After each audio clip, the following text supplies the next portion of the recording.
All right, so thank you all for being here. Today I'll talk about my experience as a facilitator of student-centered discussions. I'm a PhD student in the linguistics department. I teach in the linguistics department. I also teach in the Spanish and Portuguese department. This is a disclaimer. I'm not an education expert.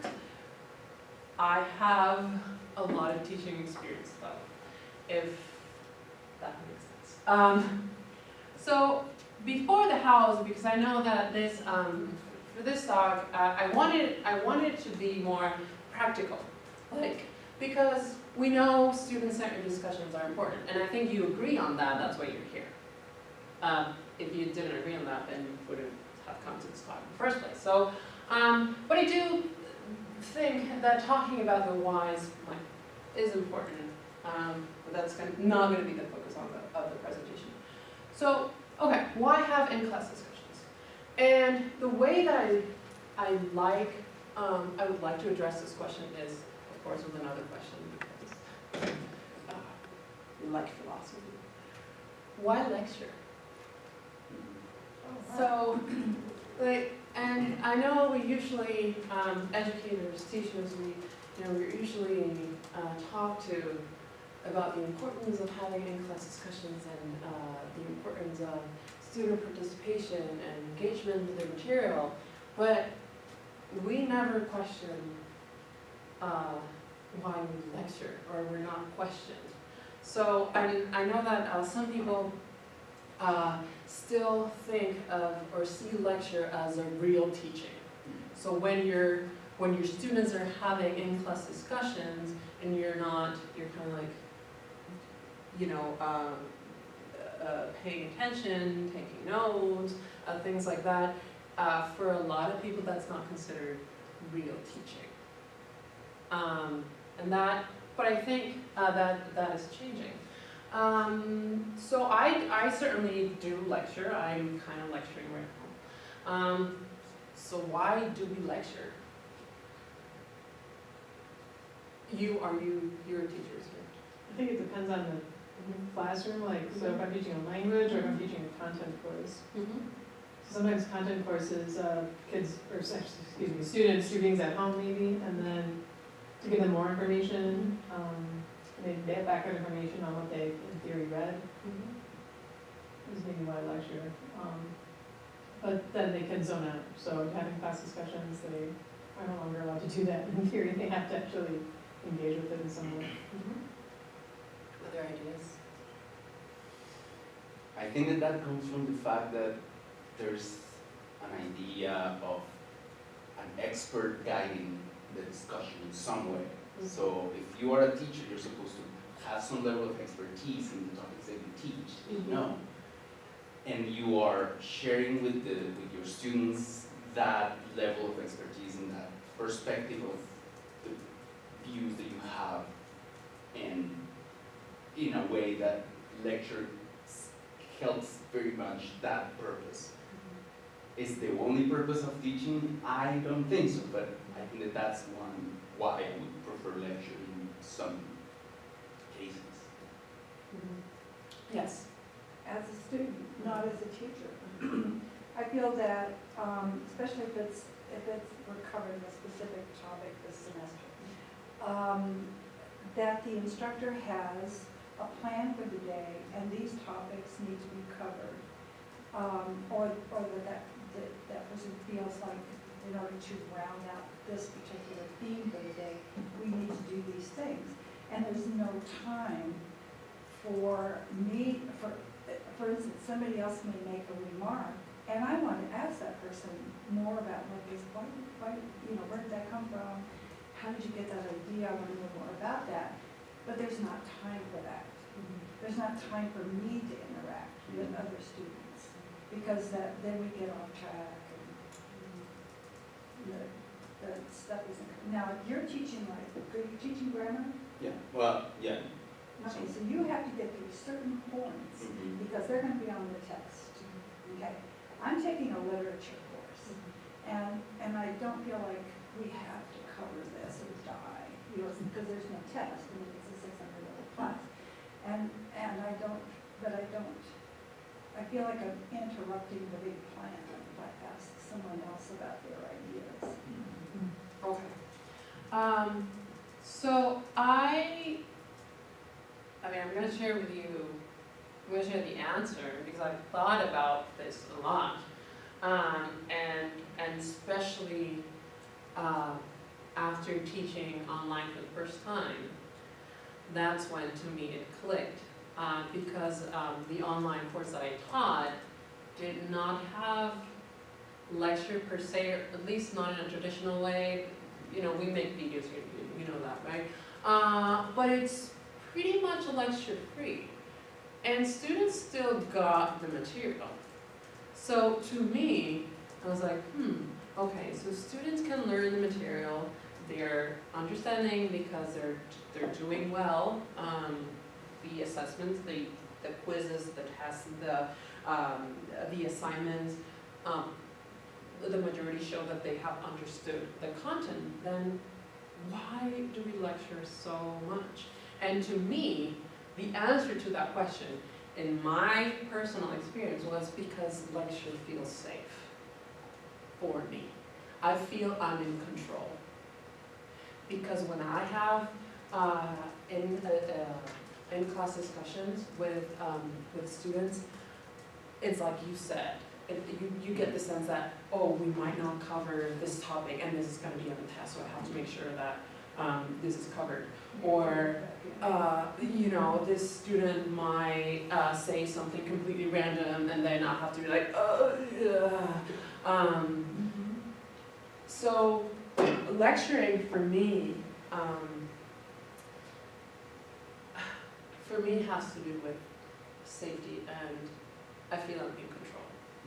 Now, what I want to talk about for the rest of the talk is mechanisms that make you as an instructor feel as safe and that make you feel that you, like, when you lead in-class student discussions or when you facilitate them, you can feel in control.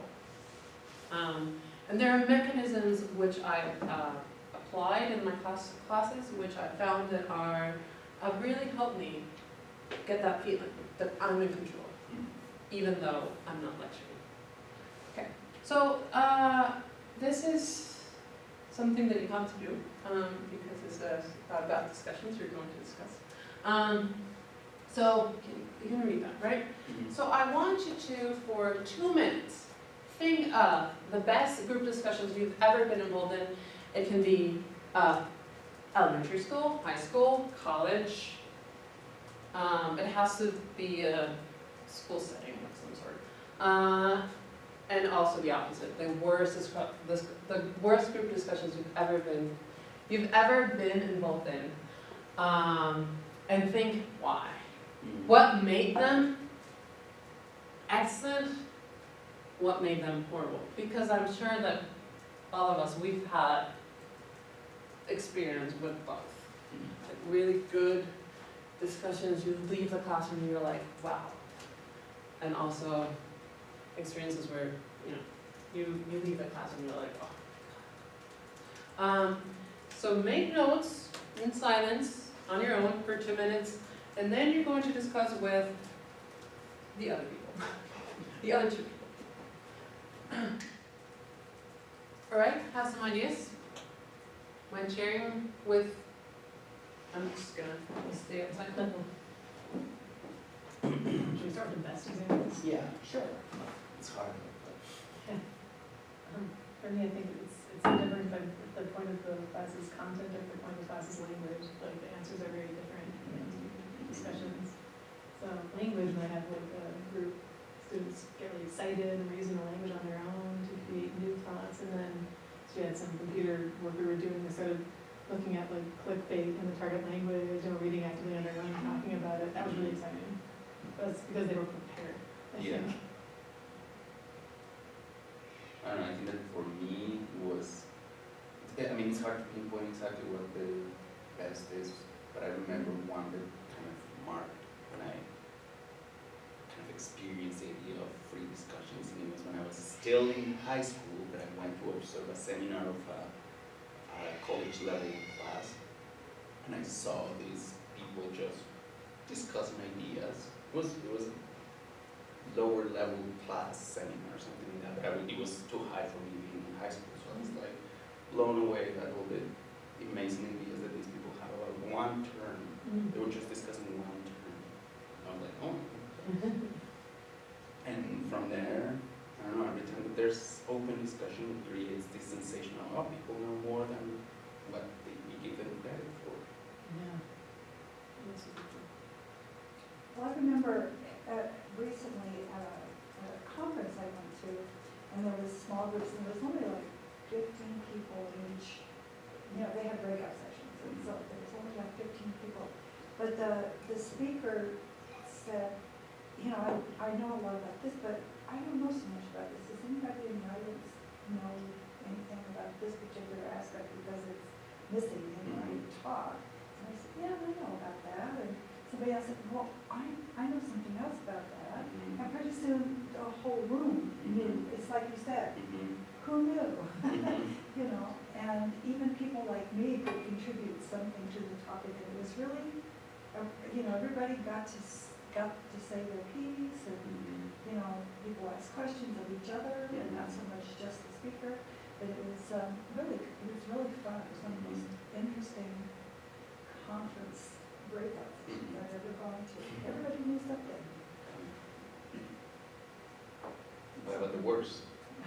The opposite, nobody did the readings, so nobody could participate. Yeah, I mean, many of those. Or they just really tired and didn't care because the material that they were reading about, nobody cared about, it wasn't relevant to them for whatever reason, I guess. All right, so actually the second part is you have to figure out what to do about that. For one of two of the characteristics of good discussion you agree on, try and suggest, I thought it's three things, it can be just one. And also the same for bad discussion. So for good discussion, what did you agree on? The characteristic of a good discussion is people are engaged. I guess that's the consensus I got from what you were saying. Right? Yeah. People, you saw people engaged, people showed that they knew a lot more than the other people expected them to. So how can we enforce that? How can we make sure that our discussions are in-class discussions are like that? And then the second is, for the bad discussions, you agreed on, what did you agree on? Things that Bad you don't- discussion? Yes. Okay. I see. So, It's kind of unclear, like why. Right. Well, sometimes so what can we give it a name to that kind of experience that you have with that student? Because I've definitely had those.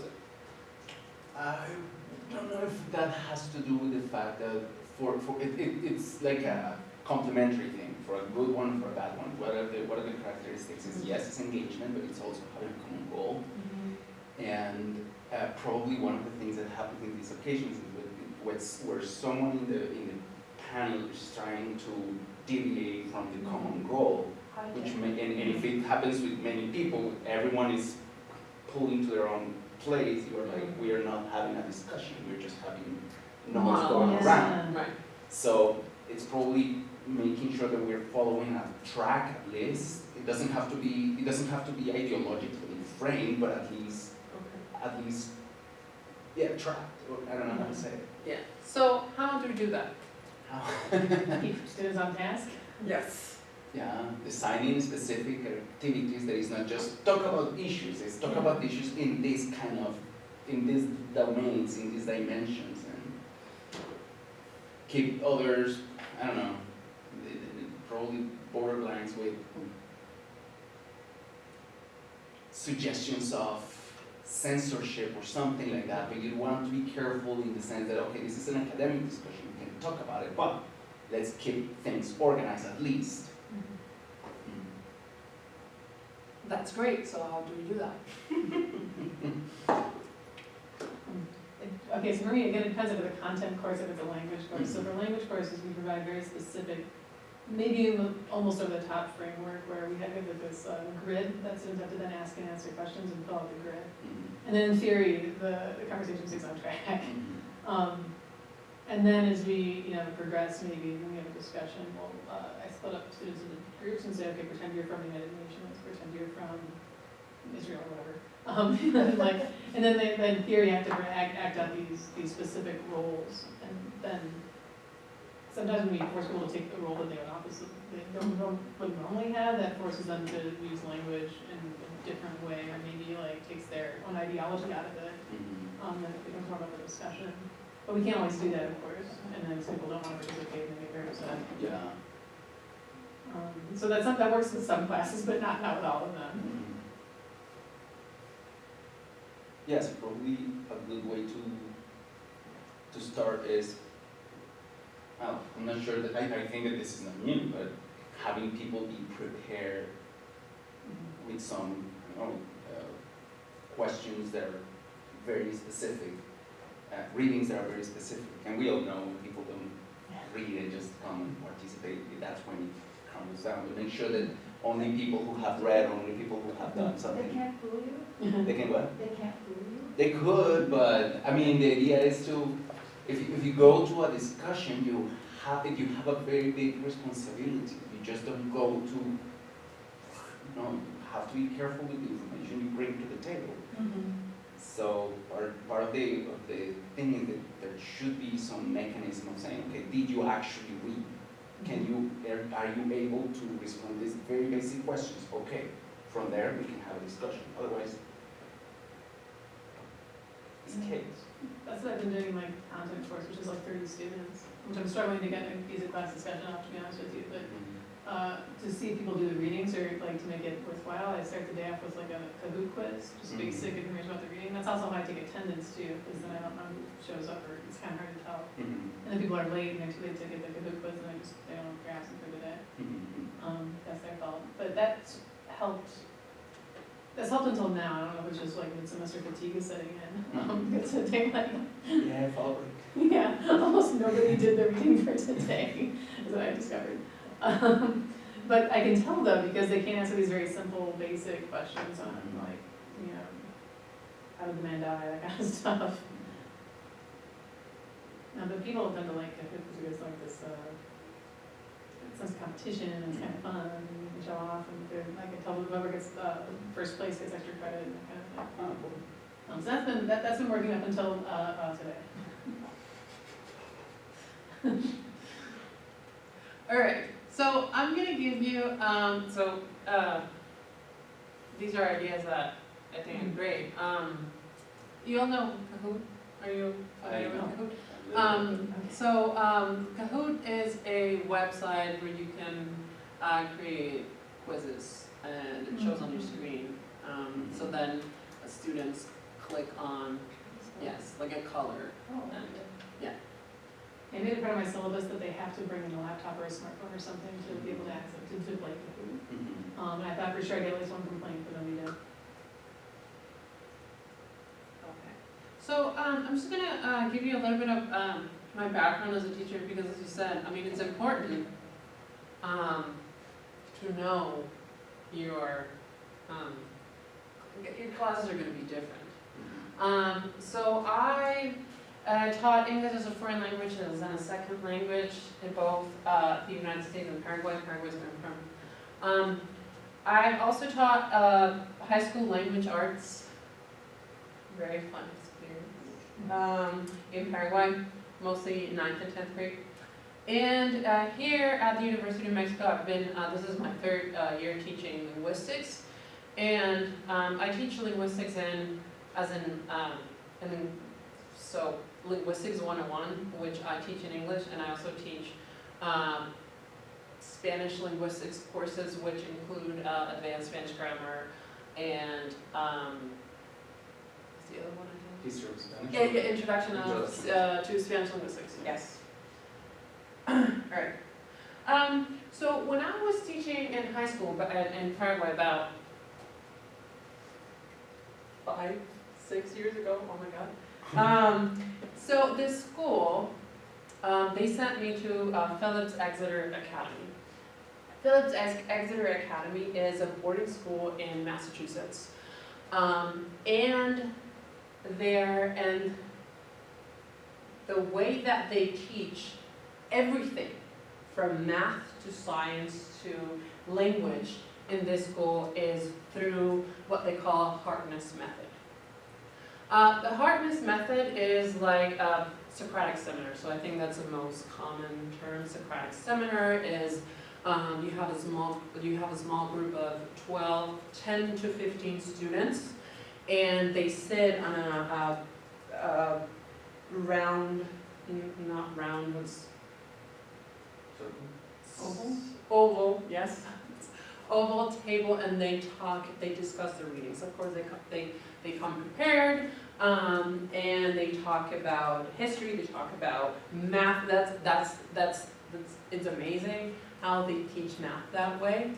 So we're usually used to talk about in-class discussions or as being a property or something that you can do with the humanities and social sciences and things like that, but they teach science, like biology, chemistry, and algebra, geometry that way. Students sit in an oval table and they figure out how to solve the problems. And it's very interesting. So I did a training there for a week, and it was very interesting. Of course, then I went back to Paraguay to the school, and it's like, okay, now you have to do this with 25 students. We're not going to give you an oval table. Parents will come to you and complain about their children's grades and like, why did they have 10 points out of 15 in the discussion? Like, I don't. So it was very challenging. But I've used this method and I've kind of applied it in different ways to my EFL, my English as a foreign language teaching, and also here. This is something that I started doing. I'm gonna say last year, because the first year that I taught here, I was, nervous. So I did what was, the easiest, quote unquote, and I pretty much lectured every class. I try not to do that anymore. So, okay, something went wrong. Okay. So, let me check. Never mind. Okay, so when we use in-class discussions, of course, there's a lot of work that we have to do before the discussion and after the discussion. And I think having in-class discussions is also a lot more work than lecturing. Because when you lecture, yes, you prepare, but to be honest, at least in my lectures, there aren't many things that I change through the years. It's like, okay, I've taught this 5 times already, and it seems to work, and I'm going to use the same slides. So, but for the in-class discussions, you have to do a lot of work choosing the material because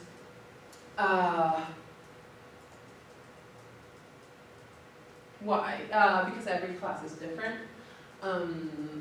Because why is it important to choose the right material?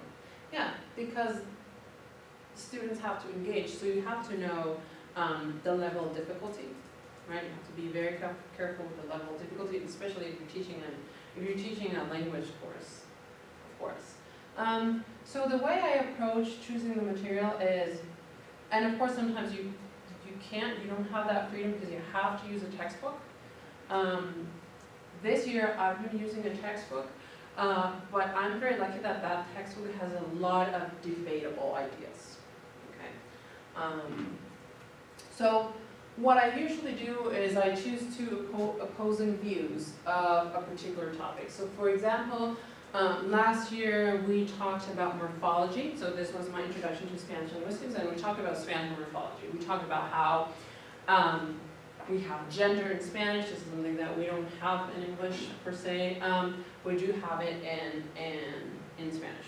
So the way that, so we talked about it in class, but I also made them read two sets of articles about two opposing views of gender marking in Spanish.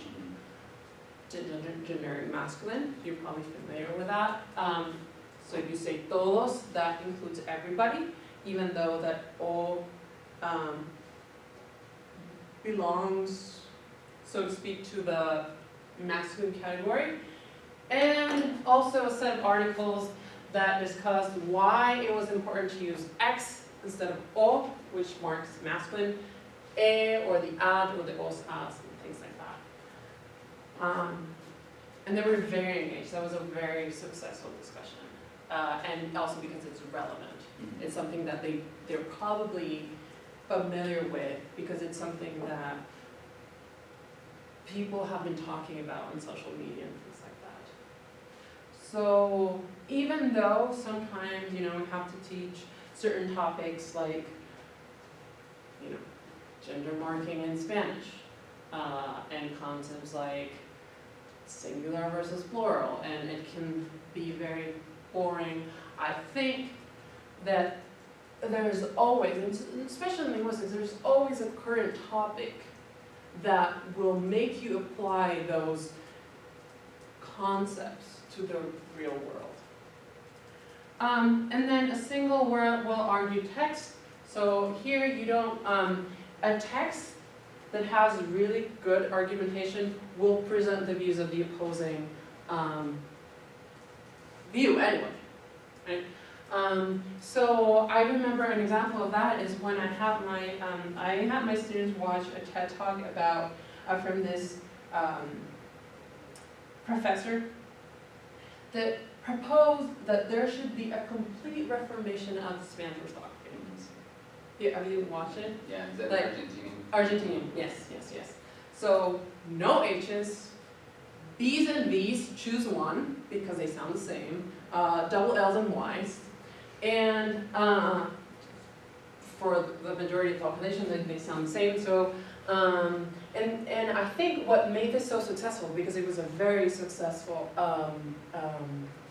in-class discussion, is that it was so different from their point of view.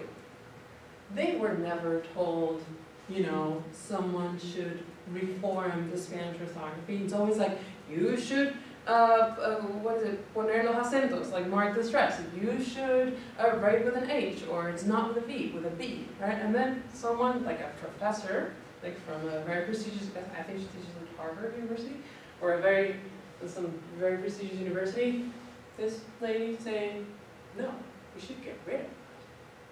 This is not important at all.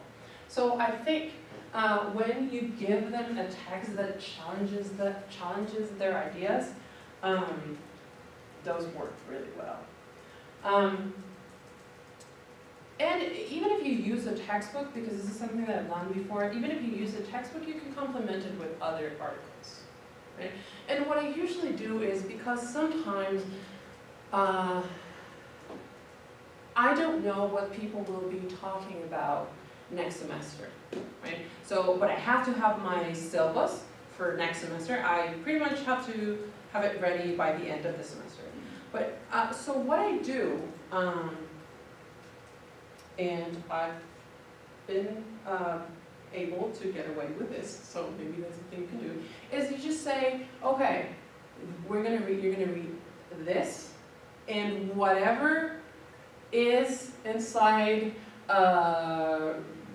week one, the week one folder. Okay, so that for me gives me freedom to change certain articles. So if I see something on the web, I'm like, okay, I can include that. Okay, so but I always give them, okay, this is a chapter that you're going to read for, I don't know, week 4. but you're also going to read everything that's inside week 4 folder. And I usually give them 1 or 2 weeks in advance too. And that has worked so far. So, okay, this was supposed to go before that one. So what I do with pre-discussion, during discussion, post-discussion. And again, this is something that these are the strategies that I've used. Doesn't mean that they will work for you, but this is, I'm sharing my experience. Okay, so this is something that we talked about, making sure students come prepared. So what I do is I have students write questions and submit them the day before. So this year in my advanced grammar Spanish class, I have them, they know that they have an in-class discussion every Thursday. So every Wednesday, they have to submit questions about the reading. And that has been very helpful because it's a way for me to know they did the reading or they did not do the reading, because sometimes you go over the questions and it's like not even the right chapter sometimes. But it also gives them, the students, the opportunity to know, to come prepared and know what they're going to ask or what they're going to say. Because, of course, they have anxiety. Of course, they come to a classroom full of people they don't know and they don't know what they're going to say. So having them write questions, I think it works well for me because I can assess them, and it also works well for them because they at least know they have thought about what they're going to say.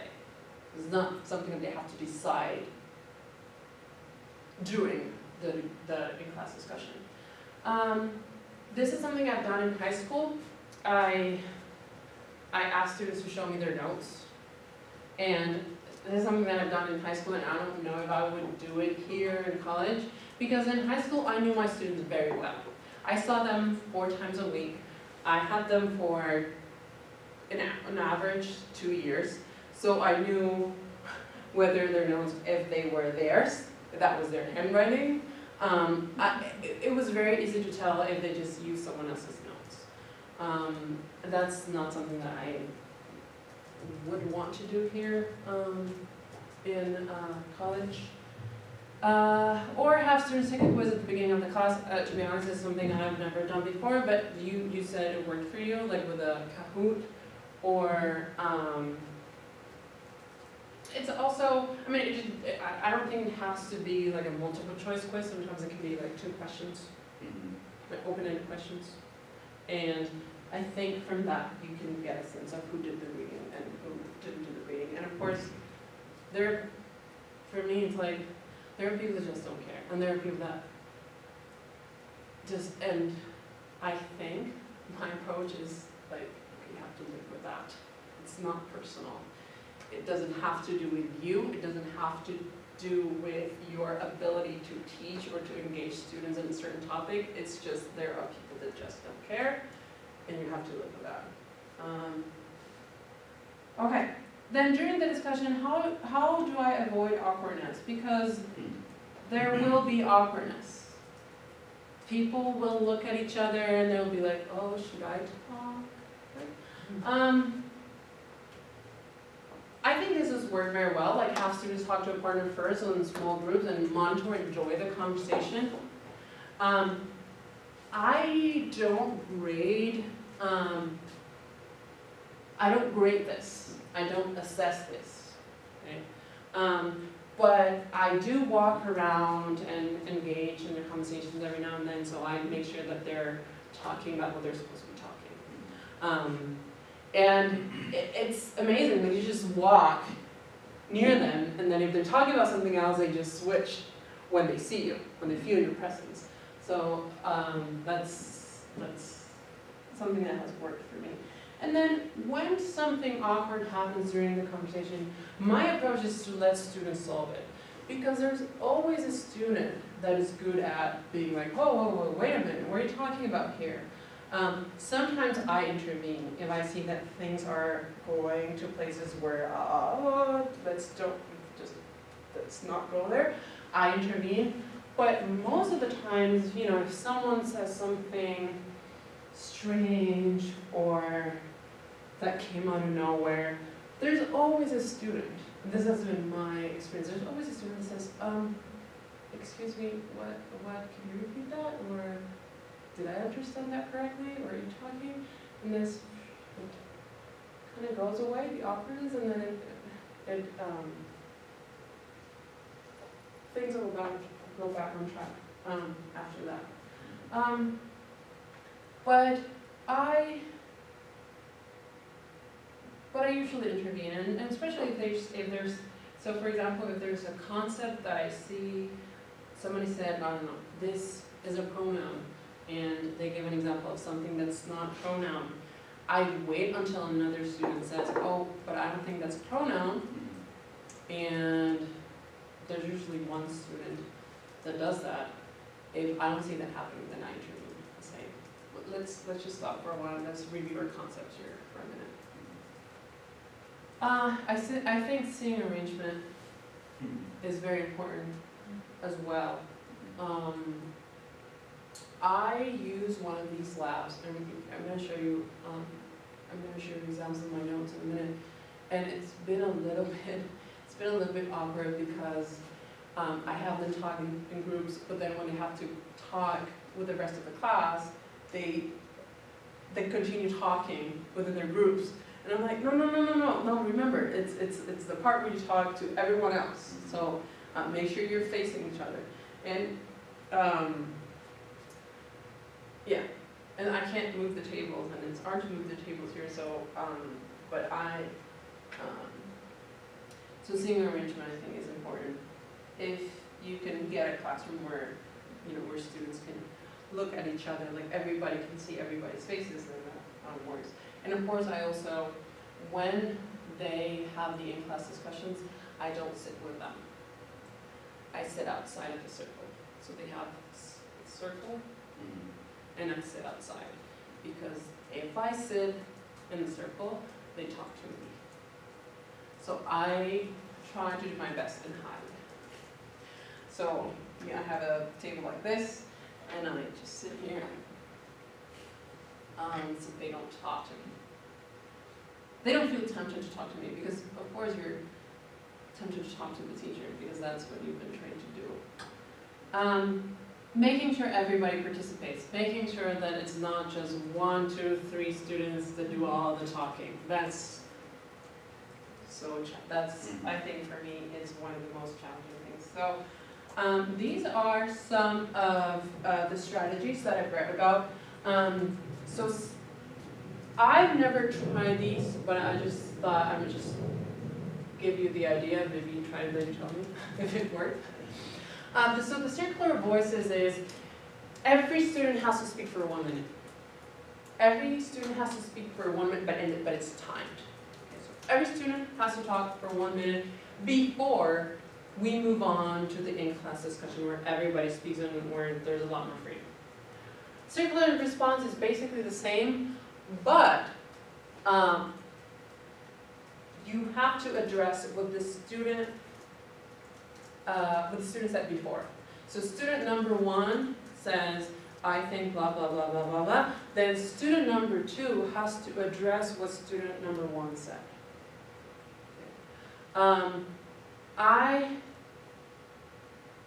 I think this might work for students that, for a smaller classroom, you can do this 15 minutes, but 30 minutes of doing this, I don't know. That's why I haven't.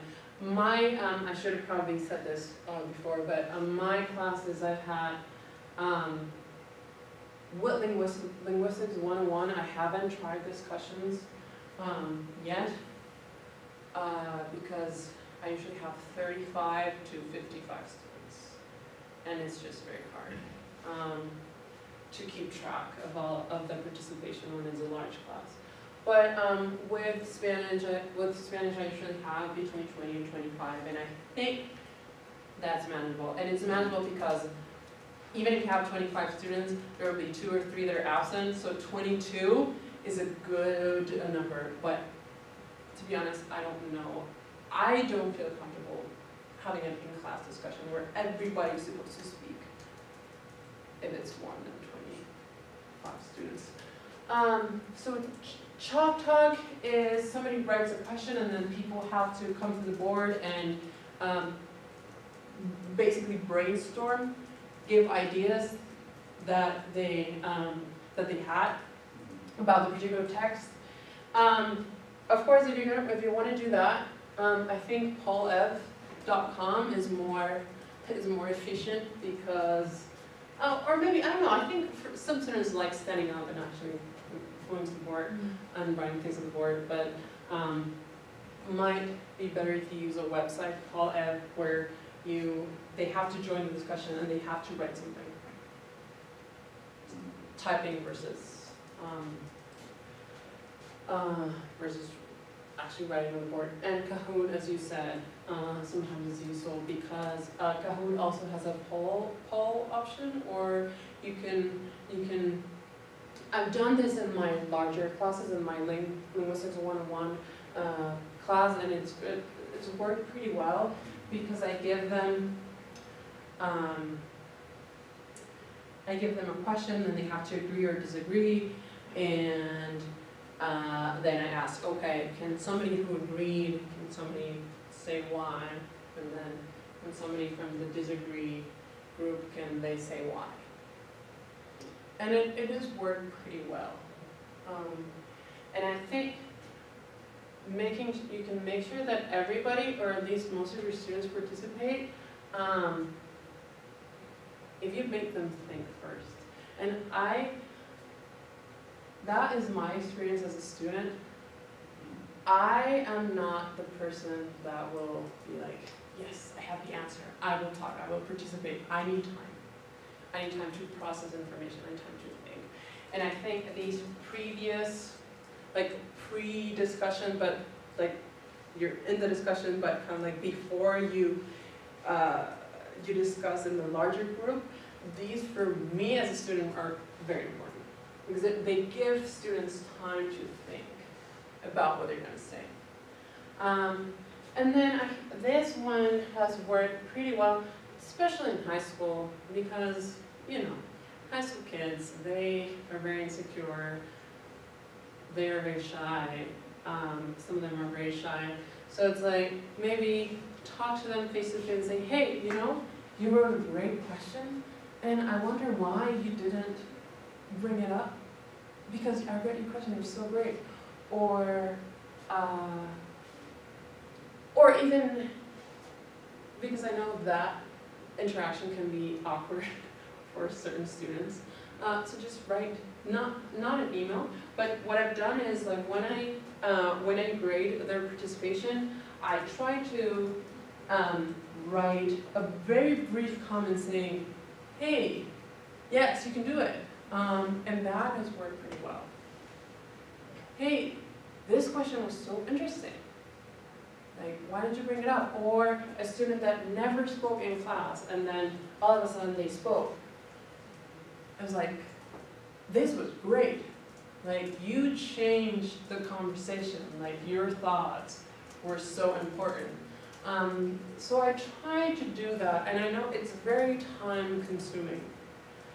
Because when you have, how many students do I have this semester? Like 80 students. With 50 of them I use in-class discussions. You can't do that for every student, right? But every now and then, a little, you know, a little note that says, hey, you did great, or something like that. Okay, we talked about this, making sure students stay on topic. This is so hard. Well, you intervene. What are you going to do?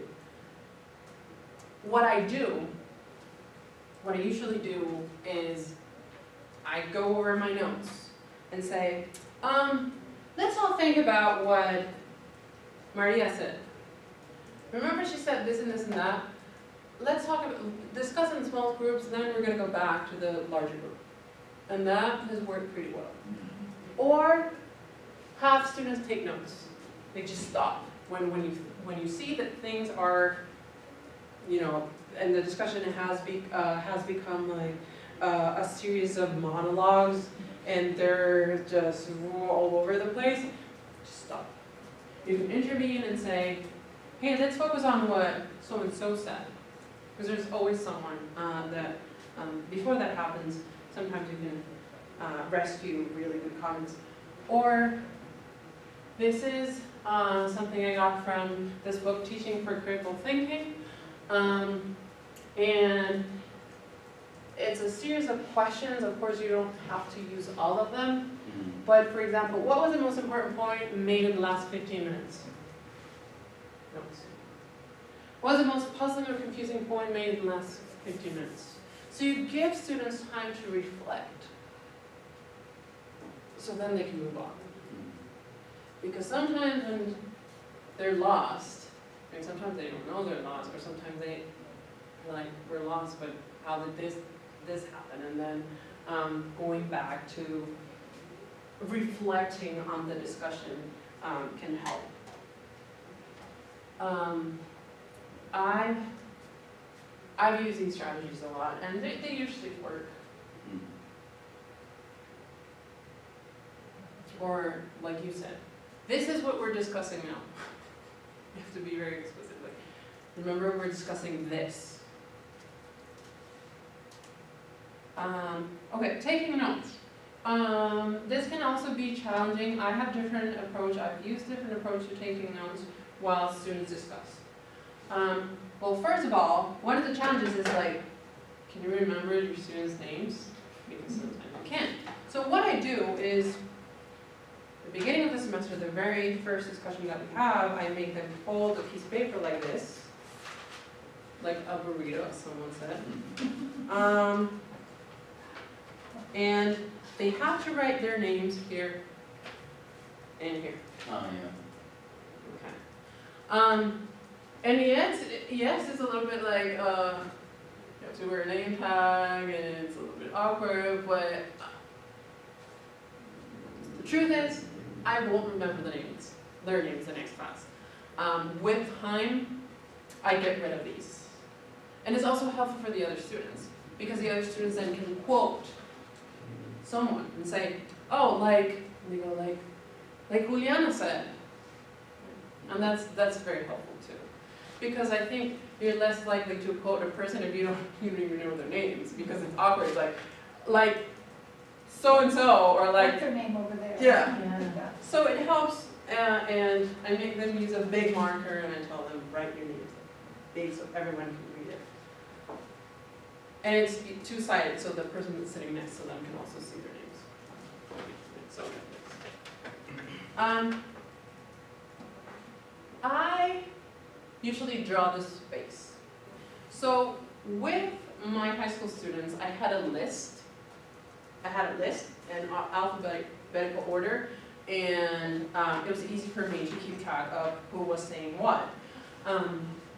Because as I said, I remember their names, because they were my students for 2 years. So I knew their names. So I'm like, okay, Pedro said something, okay. But with college students, it's different. So what I do is I literally draw the space. So this is what my notes look like. So this is the circle, right? I have the name of the student here. Hopefully you don't know who they are. And then I just write what they say. And I write whatever is useful, will be useful for me to grade them. Or also, but I write literally what they said.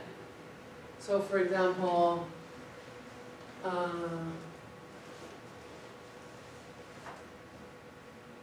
okay, for example, this guy, that was a very clever comment, and that changed the conversation. He said, there are words whose prescriptive form do not sound right. So like, for example, you say whom, and that's like what you're supposed to say, but it just doesn't sound right. Okay, so that changed the conversation. Okay. So I write what he said. So, and then I usually draw lines and see, because that helps me see the interaction, like who's talking, who speaking. Okay, this is another example. This is the other setting that I have senior arrangement, and you can see the groups here, right? Now, what's happening here? The talking is focused in one side of the room. So that's why I like drawing the space, because you can see this, you can picture this very easily. You can see it, you're like, oh, wait a minute, I see patterns here. So when I saw this, I was like, okay, a lot of interaction here, right? So when I saw this, I was like, okay, what can I do? What can I do? What can I do? And what I did, I was like, I was sitting here.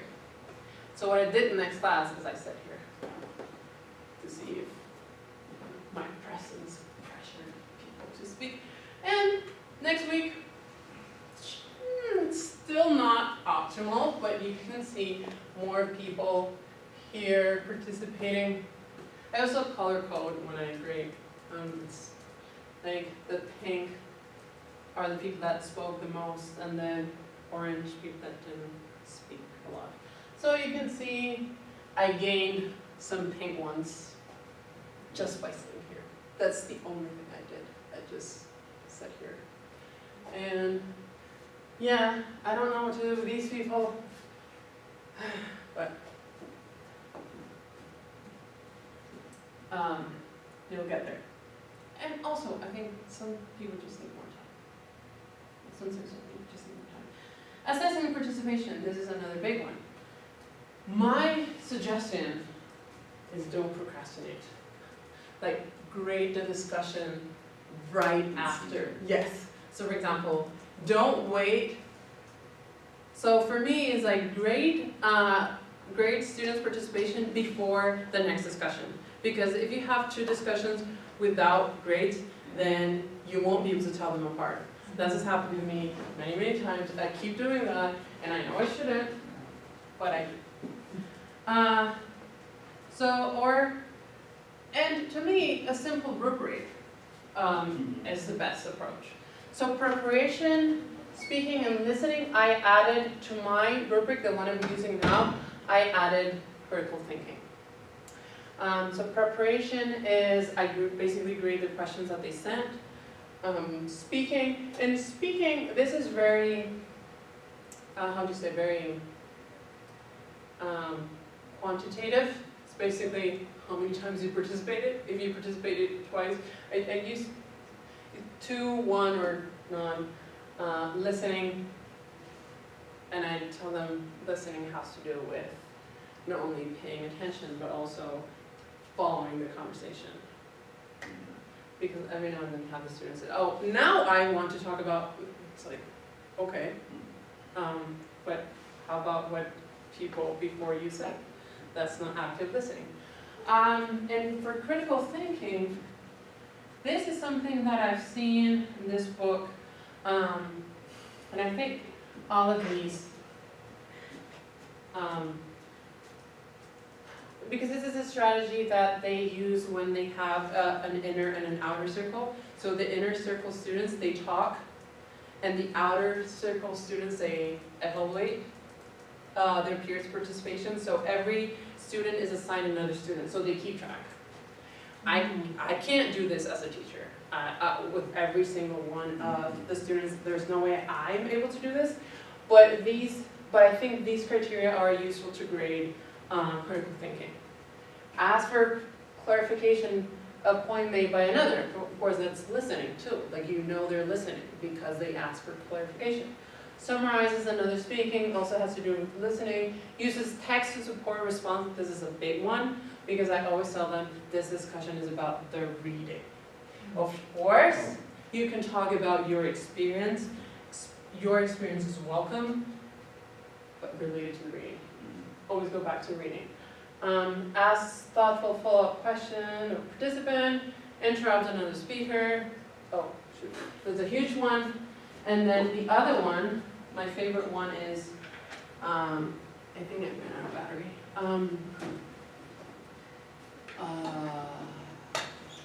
Digresses, -3 points. I don't have a lot, I haven't seen a lot of students interrupt other students. Most of them are very polite, but yes, I've had cases, and also students that talk and talk and talk and talk, and then, you know, the other students are like, oh.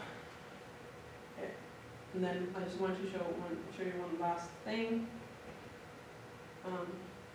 This. Okay, so for those of you who have used in-class discussions, have you had your students give you comments on it?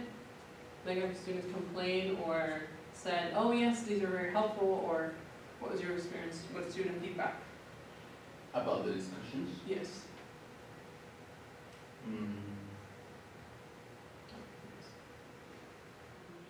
I mean, for me, my approach to that, of course, is different because then I try to go back to the text. I'm like, go back to the text, or when we talk about, you know, gender issues, I try to show them research. And it's like, this is what research tells us. This is not me. This is not my opinion. This is research, and you can believe science or not. Yeah, that's a very tough one. I think he had some good points, because if you don't look at the long period, I was saying, like at first, like he's very left-leaning texts, you know, and I can see if he was very, very pro-Kevin, like how upset that would be, like, this is my opinion. So like, yeah, stick with it and wait all week, you know, because the other texts are coming, they're not, you know, why is this a bad persuasive text, or is this a good one, that kind of thing. So why do you teach? You didn't mind me asking. Well, it's just a class on Arabian Nights, Oh. So it's all, but throughout the whole book, like she's trying to convince somebody not to kill her. So it's all stories about persuasion. But it's not really relevant anymore to today. So how do you make these texts relevant, right? So how do you persuade people of your opinion?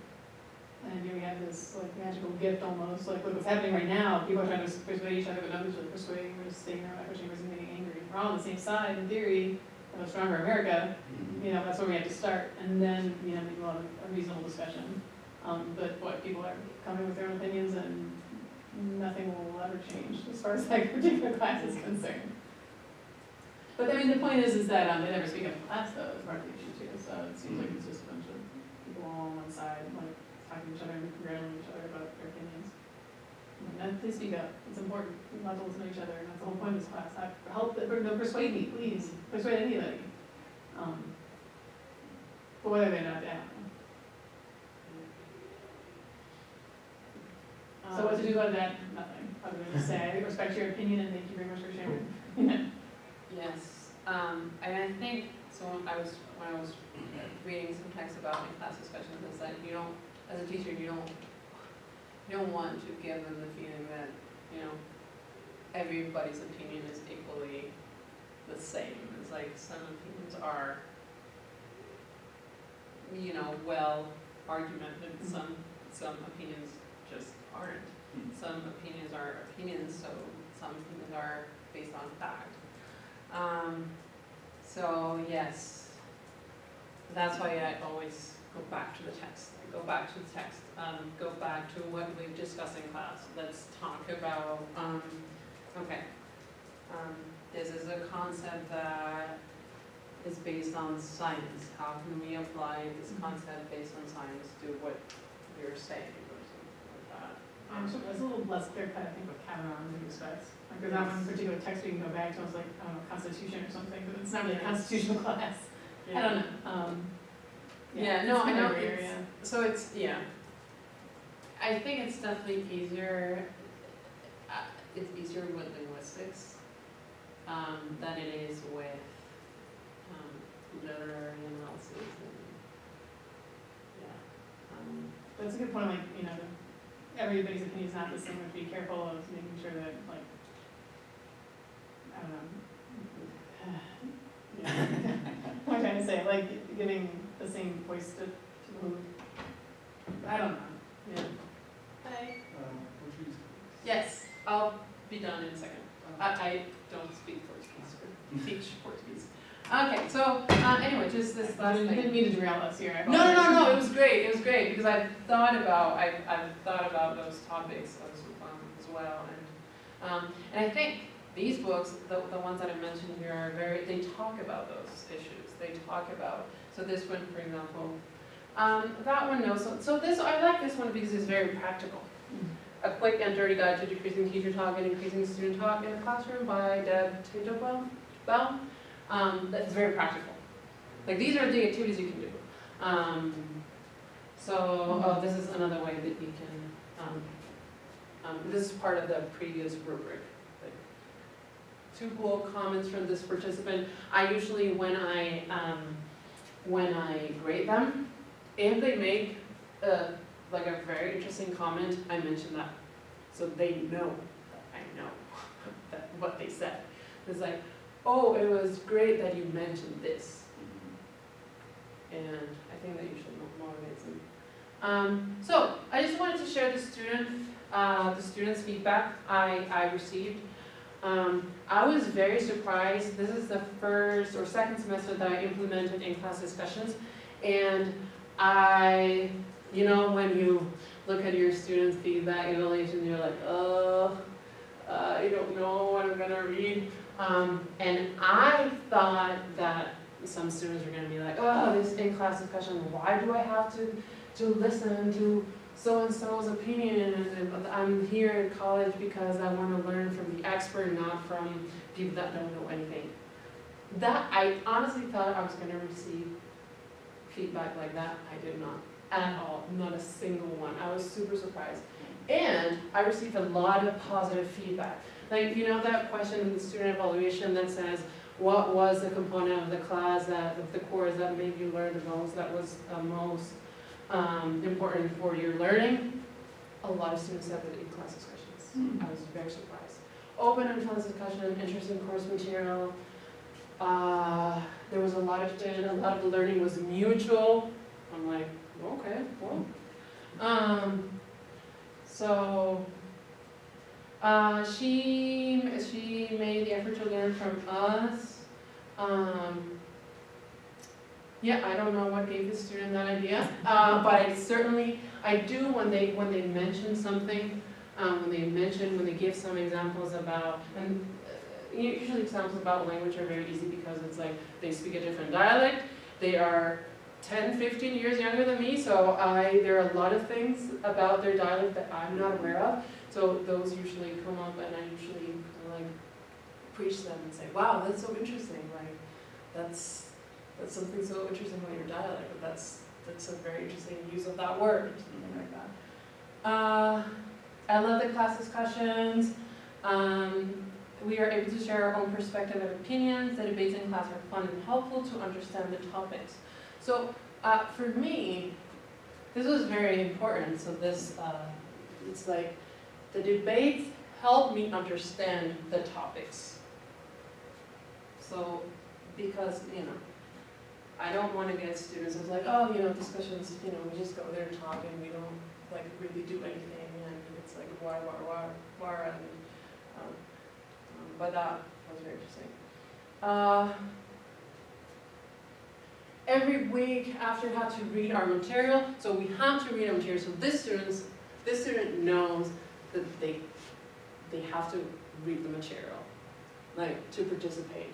Because that's the thing, when you lecture, you don't know if the students read the material. I mean, you might know when they take the quiz or the test, but this, I think, helps them stay on track, and it helps them read. It's like, make sure that they're doing reading, because they have to talk about reading. And if they did not do reading, they come to class, they might embarrass themselves. So that's something the students are afraid of. They don't want to embarrass themselves. So some of them, this is this peer pressure. It's like, I don't want to. It was nice because we were able to brainstorm ideas and get different perspective on the ideas and the subject that we were discussing in class that week. I believe that would help me out more were the overall group discussions in class. So I received a lot of positive feedback from students, which, to be honest, was a surprise for me. I thought the opposite was going to happen. But And these were just some, but I received a lot. More than 50% of the students said that the in-class discussions were the most helpful component of the course. So I'm glad that happened. I don't feel super confident about this semester, but we'll see. So apparently there's something going on here. No. So I have no idea what, okay. you're good. Okay. So I mean, we already talked. We don't have to continue talking. And actually, I do kind of have to leave soon. But is there something they want to say? They want to ask me? Yeah, I Yes. have a question.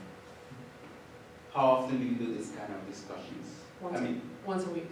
once a week, and it's Yes. usually the whole class, or is it during the whole class, or like 50 minutes of class, or? Yes. Or I usually 45 or 50 minutes. Yes. But that includes 5 minutes of talking to another, to their partner, or talking in a small group, and then the discussion. So, and also sometimes I have to intervene. That also includes the part where I say, hey, let's stop, let's rethink this, and then let's go back. So it's not that, every discussion is not necessarily 45 minutes of the large group discussion. You can do many things in between, before or after. Yeah, but it's more like a discussion kind of session, Yes. as opposed to a more lecture-driven, I imagine. What do you do in the days? Is lecture? Yes. Okay. Yes. So what I do is, I lecture on Tuesdays, and I lecture the first part of Thursday, because I teach Tuesday, Thursday. So I lecture on Tuesday, but lecture usually includes like in-class activities, like exercises and things like that, because it's a grammar class, so you know, that they fill in the blanks and things like that, or conjugate this verb. So it's not like lecture, you know, 1 hour and 15 minutes of lecture. And then the first part of the Thursday class, I usually do that, either lecture or we do in-class exercises, and then we discuss. So, yes. And, yeah. And then I usually, I mean, what I do, and I think this is something that, one of the reasons why students give positive feedback, this is just my guess, I don't have like full evidence to claim this, but is that on Tuesdays, I usually go back to what they said, and I quote them.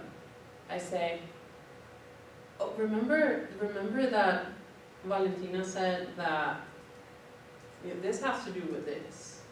Okay? Or remember that you were talking about, and that's why my notes are so important to me, because then I can, honestly, I won't remember. Sometimes I remember who said what, but most of the times I don't. So I usually keep my notes with me. And also in case that the student complains about like, why did I get this script, which I haven't had that experience at all. Yeah. So, for some reason they trust my judge. I think the rubric has to do with that, because I assign points to talking, I assign points to listening, I assign points to critical thinking, and usually if they get a bad grade, I tell them why they got that bad grade. And they are aware of that rubric? Yes, Aware. yes, they can see it. Cool. Check. But yes, it's difficult. There are days that I leave the class and I'm like, wow. But yeah, I think it's definitely worth it. And yeah. Then the other thing is that, you know, you wish you had like fewer students and you can, but if I had fewer students, I think I would do it more often. I think if I had like a group of 10, 12 students, like, you know, like in our seminars, Yeah, like seminar. graduate seminars, that's great. Like I would love to have undergraduate classes like that, but that's just not going to happen. So,